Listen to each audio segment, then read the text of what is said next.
Good evening. With the latest from the Dove Newsroom, I'm Demi DeSoto. Thank you for joining us. Fire season is far from over yet, but one blaze is now contained and being monitored. The Gap Fire in Klamath Falls National Forest is 100% contained after burning nearly 34,000 acres.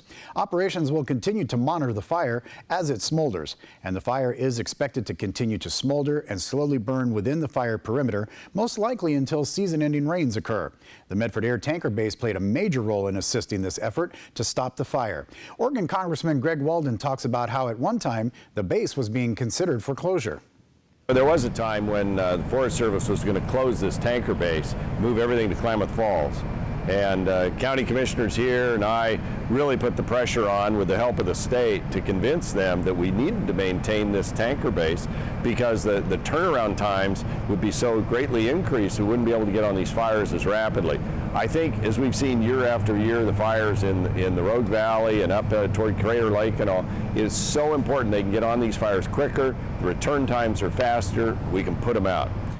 Walden indicated that they're now back in session and that the forestry legislation is now attached on to an energy bill, which puts it into the conference with the Senate and brings them to the table to address the issue correctly in the long term.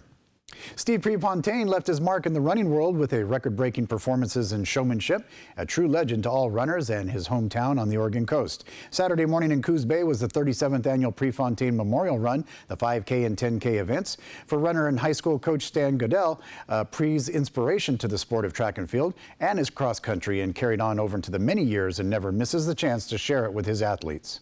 I have lots of obvious reasons. I'm back from Pre's generation, and I grew up with Pre. I got to race against him, and so I've continued to be inspired by him.